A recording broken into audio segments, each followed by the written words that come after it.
When you are thinking of an innovative or disruptive business idea, your biggest enemy is habits and familiarity. If people are not familiar with what you're talking about, if people are not familiar with the product or service, you will struggle for a long time to convince them. And that is why the cycle, that's why it takes longer for disruptive businesses to take hold or to start become or to become profitable. Some of the examples I'm going to give you here, you might not see them as disruptive now, but think of when fintech started. What it means is that instead of going to the bank, you do your transactions from your phone. It took time. Mobile money in Nigeria, I know mobile money took off in East Africa, right? But it took time in Nigeria and it's still taking time. If not for the likes of OPay and Pampay and a couple of them that have now made it more or less commonplace. Many young people, the people in Gen Z and Gen Alpha, many of them don't have proper bank accounts like a physical bank.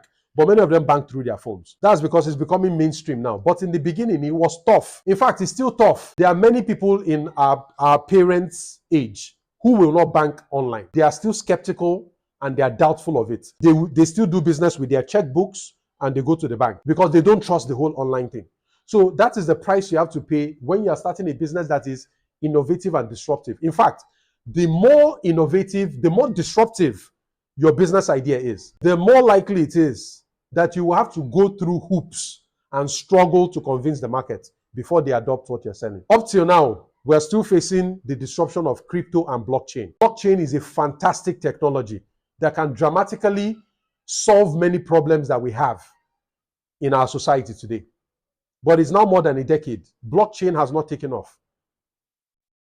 If you look at the reasons why, it will not be unconnected to habits and the familiarity thing, right? So that's it. AI too is another one now.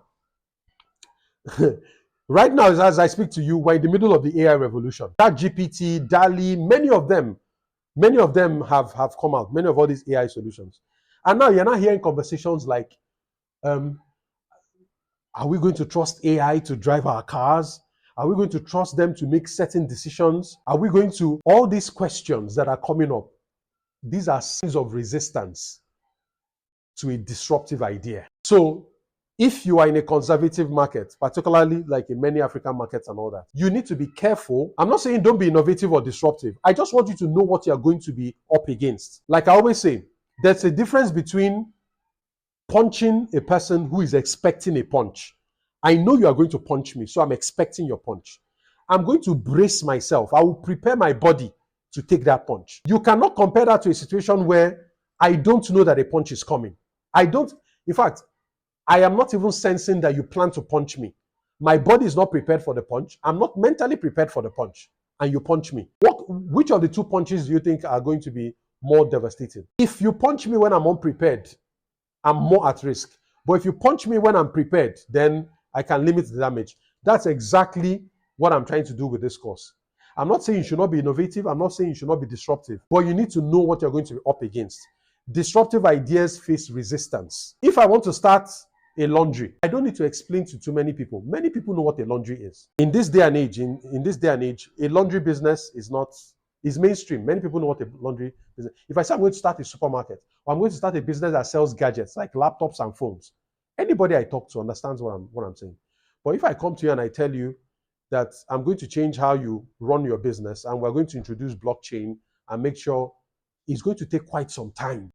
Number one is you don't really understand what I'm saying. Number two is you are not familiar with what I'm saying. And number three is it's going to take time for you to trust that this new approach to doing things is going to help you. So you need to be careful when your business idea is disruptive or innovative. In fact, the less disruptive it is, the easier it can be. You can introduce the less disruptive version, and as people become familiar with it, then you can become more creative and disruptive with your.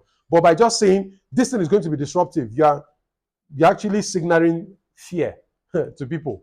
People are going to resist because we like what we know. We like what we like. It takes time for people to change.